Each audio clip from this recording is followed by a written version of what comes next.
श्री शिवाय नमस्तुभ्यम। दोस्तों, उत्पन्न एकादशी के दिन चुपचाप से कर लेना। दूर्वा का यह चमत्कारी उपाय इतना पैसा आएगा कि संभाल नहीं पाओगे। माता लक्ष्मी और श्री गणेश भगवान साक्षात आएंगी। आपके घर ऐसे लोगों की किस्मत बदलने से कोई नहीं रोक पाता। इस साल 15 नवंबर 2025 का दिन अति शुभ और दिव्य संयोग लेकर आ रहा है, क्योंकि इस दिन मार्गशीर्ष महीने के कृष्ण पक्ष की एकादशी तिथि यानी उत्पन्ना एकादशी या प्रबोधिनी एकादशी पड़ रही है। यह वही पावन तिथि है जब भगवान श्री 4 महीने की विश्रामा अवस्था के बाद जब देवता जागते हैं, तब आकाश से लेकर धरती तक एक अदृश्य शुभ तरंग प्रवाहित होती है। इस दिन के महत्व का वर्णन स्वयं शास्त्रों में मिलता है। कहा गया है कि जो व्यक्ति इस तिथि पर श्रद्धा और विश्वास से व्रत रखता है, वह अपार पुण्य का भागी बनता है और उसके जीवन के सभी कलह, कष्ट, रुकावटें समाप्त होकर सुख और समृद्धि स्थायी रूप से बस जाती है। इस बार उत्पन्ना एकादशी शनिवार के दिन पड़ रही है और आप सभी जानते हैं शनिवार का दिन कितना शक्तिशाली माना गया है। इस दिन किया गया कोई भी शुभ कार्य, कोई भी पूजा या उपाय साधारण दिनों की अपेक्षा 100 गुना अधिक फल देने वाला होता है। इसीलिए जब यह एकादशी शनिवार को पड़ती है तो इसका फल अनंत गुना बढ़ जाता है। इस बार के उत्पन्ना पर्व पर कई दुर्लभ ग्रह योग भी बन रहे हैं। साध्य योग, ब्रह्म योग और शिववश योग।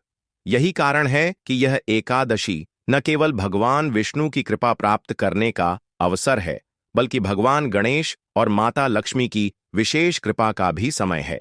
शास्त्रों में लिखा गया है कि उत्पन्ना एकादशी के दिन भगवान लक्ष्मी नारायण के साथ साथ पितृ और गणेश महाराज की भी विशेष पूजा करनी चाहिए।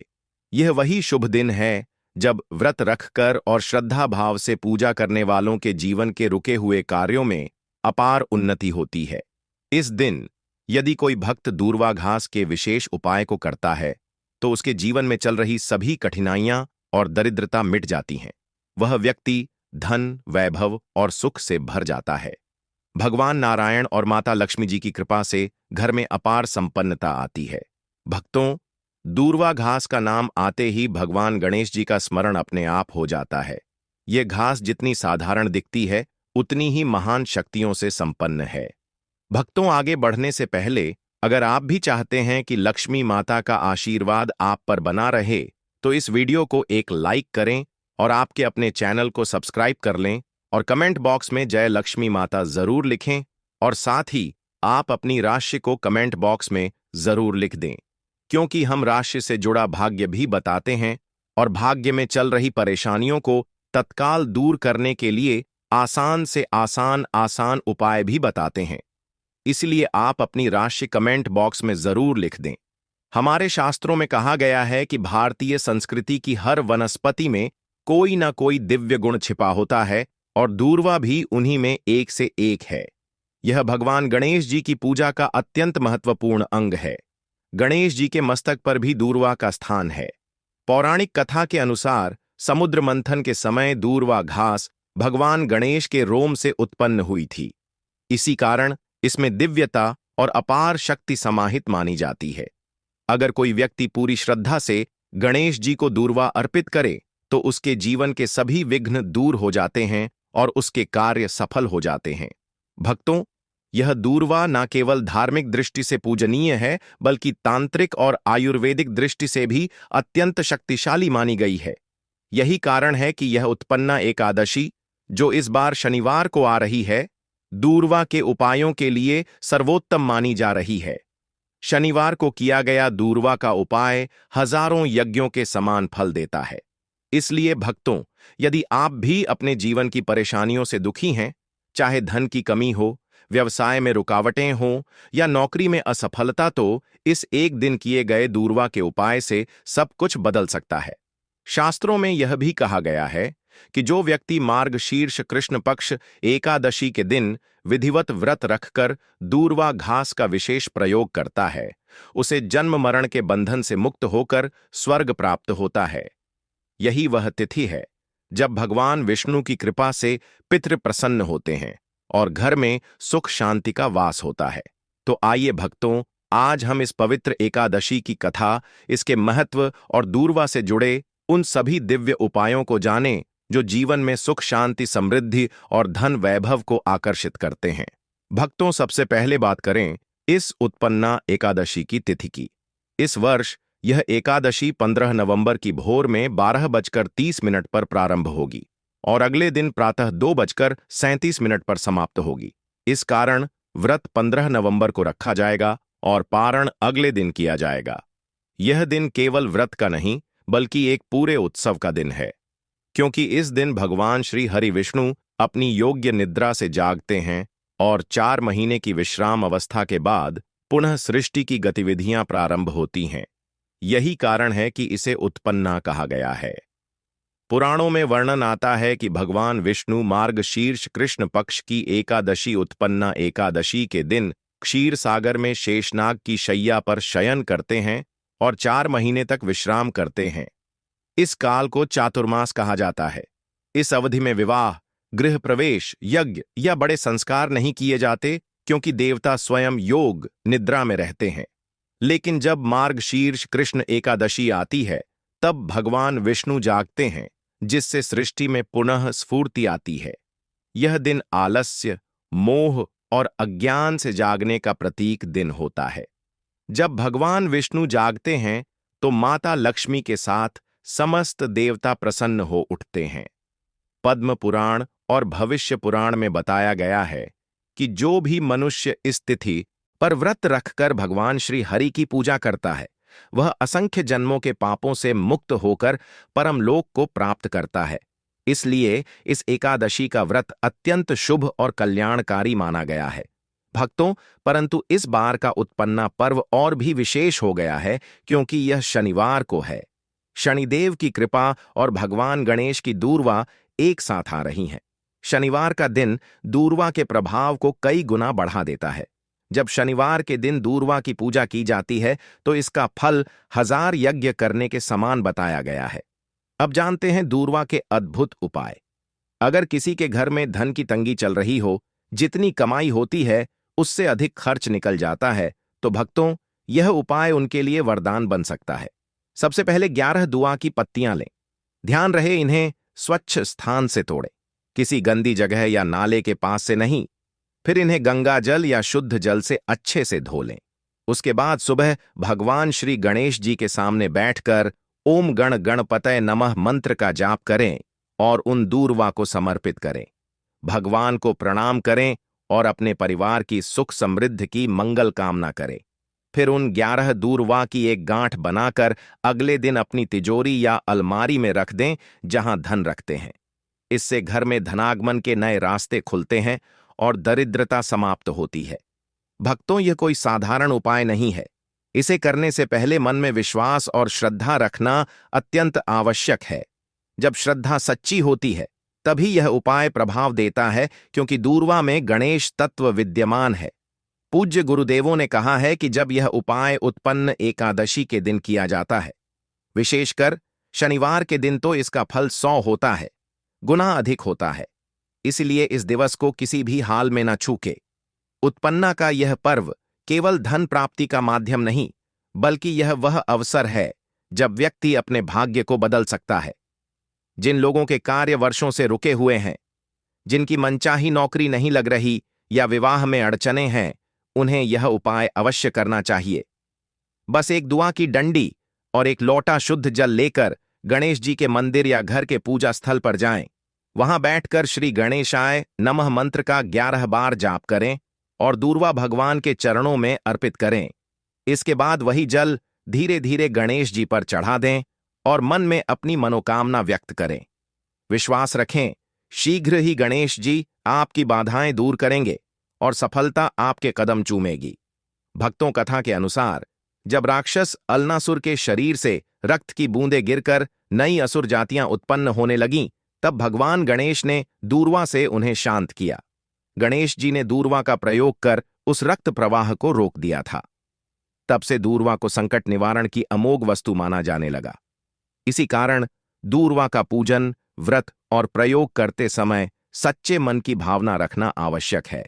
दूर्वा केवल वही फल देती है जब भावना शुद्ध और उद्देश्य नेक हो। भक्तों, दूर्वा घास के प्रयोग के बारे में एक रहस्यमय तथ्य यह भी बताया गया है कि यह केवल विघ्नों को ही नहीं मिटाती, बल्कि मन की अशांति और नकारात्मकता को भी भस्म करती है। यदि किसी व्यक्ति के जीवन में बार बार असफलता मिल रही हो, घर में कलह क्लेश बना रहता हो या कार्यों में लगातार अड़चनें आ रही हो, तो उसे 11 या 21 दिनों तक प्रतिदिन भगवान गणेश जी को ताजी दूर्वा अर्पित करनी चाहिए और गणेश अथर्व, शीर्ष या गणेश वंदना का पाठ करना चाहिए। यह प्रयोग अत्यंत चमत्कारी और सिद्ध माना गया है। अनेक श्रद्धालुओं ने अनुभव किया है कि जब उन्होंने श्रद्धा भाव से दूर्वा अर्पित करने का नियम अपनाया, तो उनके जीवन के रुके हुए कार्य स्वयं बनने लगे, परिवार में शांति का वास हुआ और आर्थिक समृद्धि का प्रवाह बढ़ता गया। दुआ घर के वातावरण को भी पवित्र करती है। यदि प्रत्येक एकादशी को ताजी दूर्वा लाकर अपने घर के मंदिर में रखी जाए और फिर गणेश जी को चढ़ाई जाए, तो घर से नकारात्मक ऊर्जा अपने आप निकल जाती है। तांत्रिक ग्रंथों में दूर्वा के अनेक उपाय बताए गए हैं। उदाहरण के लिए, यदि किसी व्यक्ति को नजर या टोना टोटका लग गया हो, तो उत्पन्ना एकादशी के दिन दूर्वा की 7 गांठें लेकर किसी पात्र में जल भरकर उसमें प्रवाहित कर दें या उस दूर्वा को व्यक्ति के ऊपर से 7 बार वार कर फेंक दें। इससे उस पर लगी बुरी दृष्टि तुरंत समाप्त हो जाती है। कई तांत्रिक सिद्धों का कहना है कि यदि किसी व्यक्ति के घर में अचानक टूट फूट होती हो, भय का वातावरण बना रहता हो, नींद में झटके या अज्ञात छाया का अनुभव होता हो, तो दूर्वा उसके लिए एक चमत्कारी रक्षा कवच सिद्ध होती है। ऐसी स्थिति में उस व्यक्ति के तकिए के नीचे 7 दूर्वा की डांठें रखनी चाहिए और ओम दूर्वा नमः मंत्र का 108 बार जप करना चाहिए। इससे स्थान की नकारात्मक ऊर्जाएं नष्ट हो जाती हैं और मन को शांति मिलती है। यदि किसी परिवार को लगता हो कि उसके घर या कार्यस्थल पर कोई अशांति है या पूर्व में किसी नकारात्मक प्रभाव का असर है, तो उस स्थान पर गंगा जल में दूर्वा डालकर चारों कोनों में छिड़क देना चाहिए। इससे वातावरण शुद्ध होता है और दुष्ट शक्तियों का प्रवेश रुक जाता है। जब यह उपाय शनिवार के दिन किया जाता है, विशेषकर उत्पन्ना एकादशी पर, तब इसका प्रभाव अनेक गुना बढ़ जाता है। परंतु भक्तों, जितनी बड़ी शक्ति दूर्वा में निहित है, उतनी ही सावधानी इसके प्रयोग में रखनी होती है। शास्त्रों में कहा गया है कि दूर्वा को कभी भी नाखूनों से नहीं तोड़ना चाहिए। ऐसा करने से उसकी पवित्र ऊर्जा खंडित हो जाती है और भगवान गणेश अप्रसन्न हो सकते हैं। दूर्वा को हमेशा प्रातः ब्रह्म मुहूर्त में स्नान आदि शुद्ध के बाद ही तोड़ना चाहिए। मन में ओम गणपतये नमः का जप करते हुए दूर्वा एकत्र करनी चाहिए, तभी उसका प्रभाव फलित होता है। दूर्वा हमेशा विषम संख्या में अर्पित की जाती है, जैसे 7, 11 या 21 गांठें। जो धुआं मुरझाई हो, टूटी हो या जिसकी जड़ निकली हो, उसे पूजन में कभी नहीं लेना चाहिए। दूर्वा के प्रयोग के दौरान मन में शुद्धता कायम रखनी अत्यंत आवश्यक है। किसी प्रकार का अहंकार, ईर्ष्या या दूसरों के प्रति हानि की भावना नहीं रखनी चाहिए।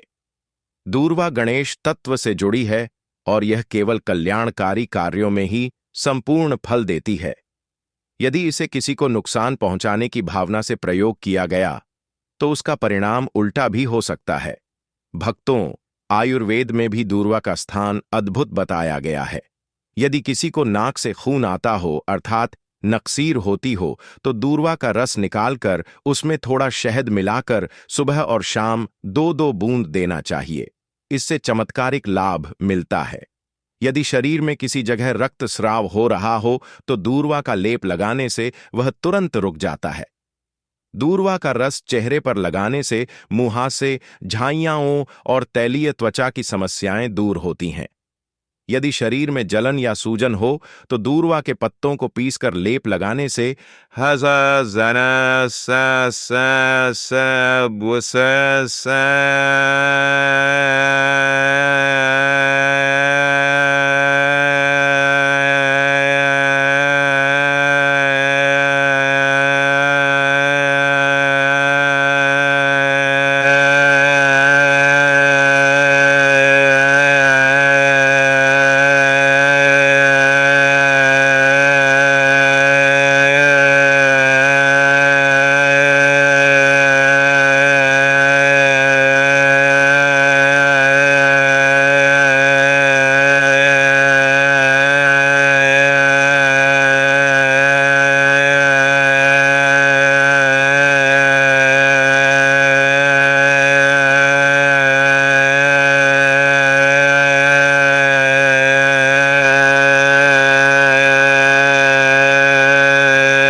शीतलता प्राप्त होती है और त्वचा का संतुलन बनता है।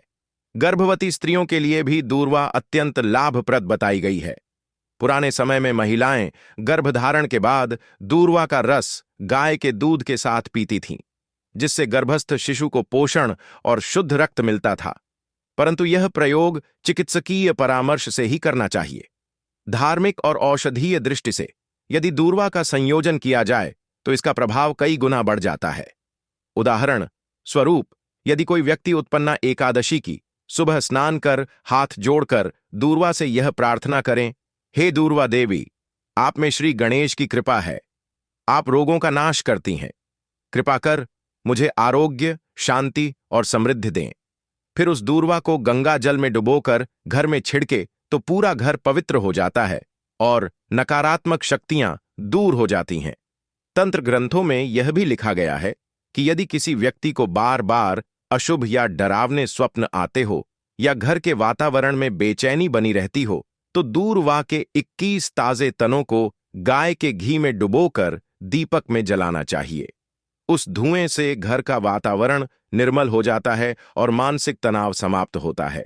अब भक्तों, जो लोग भगवान गणेश जी की विशेष कृपा चाहते हैं, उन्हें इस शनिवार उत्पन्न एकादशी के दिन प्रातःकाल उठकर स्नाना आदि शुद्ध करके स्वच्छ वस्त्र धारण करने चाहिए। फिर अपने घर के पूजा घर में जाकर भगवान गणेश के समक्ष बैठे और उन्हें 21 धुआं की माला अर्पित करें। गाय के शुद्ध घी का दीपक जलाएं, अनामिका उंगली से भगवान गणेश को कुमकुम का तिलक लगाएं और अपनी मनोकामना उनके चरणों में प्रकट करें। यह उपाय केवल अपने घर में करना चाहिए, मंदिर में नहीं। ऐसा करने से भगवान गणेश अत्यंत प्रसन्न होते हैं और शीघ्र ही सभी मनोकामनाएं पूर्ण करते हैं। भक्तों, पितृपक्ष का समय हमारे जीवन में अत्यंत श्रद्धा और भावना से जुड़ा होता है। यह वह काल है जब हम अपने पूर्वजों का स्मरण करते हैं, उन्हें तर्पण और श्राद्ध के माध्यम से संतोष प्रदान करते हैं और उनके आशीर्वाद से जीवन में सुख, शांति और समृद्धि का आह्वान करते हैं। इस काल में दूर्वा का विशेष महत्व बताया गया है। यह साधारण घास नहीं, बल्कि अमृत के समान पवित्र वनस्पति कही गई है। यह शीतलता, पवित्रता और संतोष का प्रतीक है। पौराणिक कथाओं में कहा गया है कि जब समुद्र मंथन हुआ और अनेक दिव्य रत्न उत्पन्न हुए, तब दूवा को भी देवताओं ने अमृतमय शक्ति से संपन्न किया। तभी से यह जीवन दायिनी और आत्मा को शांति प्रदान करने वाली वनस्पति मानी जाने लगी। ऋग्वेद और अथर्ववेद में भी दूर्वा का उल्लेख मिलता है। इसमें कहा गया है कि यह घास संतान वृद्धि देने वाली, आयु बढ़ाने वाली और पितरों को तृप्त करने वाली है। महर्षि कात्यायन ने भी कहा है कि दूर्वा सदैव अमृत का अंश अपने भीतर धारण करती है और इसका पितरों को अर्पण करना उन्हें दिव्य लोक की प्राप्ति कराता है। श्राद्ध और तर्पण के समय दूर्वा का प्रयोग अत्यंत आवश्यक माना गया है। तांबे के पात्र में जल भरकर उसमें दूर्वा डालकर जब पितरों के लिए अर्पित किया जाता है तो वह जल जीवन का प्रतीक बन जाता है और दूर्वा उसे शांति और ठंडक प्रदान करती है। इसी कारण दूर्वा के बिना पितृ तर्पण अधूरा माना जाता है। पिंडदान के समय भी चावल, तिल और कुश के साथ दूर्वा रखी जाती है। यह पिंड पितरों के लिए आहार स्वरूप है और दूर्वा उसमें शांति व संतोष का संचार करती है। माना जाता है कि यदि पिंड में दूर्वा रखी जाए तो पितर प्रसन्न होकर अपने वंशजों को आरोग्य, आयु और संतान सुख का आशीर्वाद देते हैं। उत्पन्ना एकादशी के अवसर पर दीपदान का विशेष महत्व होता है। जब घी का दीपक जलाया जाता है और उसमें दूर्वा डालकर पितरों के नाम से अर्पण किया जाता है तो वह दीपक केवल एक ज्योति नहीं रहता, बल्कि पितरों के मार्ग को प्रकाशित करने वाला दीप बन जाता है। शास्त्रों में कहा गया है कि दूर्वा के साथ किया गया दीपदान पितरों को अंधकार से निकालकर प्रकाशमय लोक की ओर ले जाता है। भक्तों, भगवान गणेश और दुआ का यह संबंध पितृपक्ष में भी अत्यंत महत्वपूर्ण माना गया है। जब कोई श्रद्धालु पितरों के लिए तर्पण करता है और पहले भगवान गणेश की पूजा करके दूर्वा अर्पित करता है, फिर उसी दूर्वा को पितृ जल में प्रवाहित करता है, तब यह दोहरा फल देने वाला उपाय बन जाता है। गणेश जी की कृपा से पितृदोष शांत होता है, कुल के क्लेश समाप्त होते हैं और पितरों की आत्माएं तृप्त होकर आशीर्वाद देती हैं। पितृपक्ष में सुबह के समय सूर्य देव को अर्घ्य देना भी अत्यंत आवश्यक माना गया है। यदि सूर्य को जल अर्पित करते समय उस जल में दूर्वा डाल दी जाए तो वह और भी प्रभावकारी हो जाता है।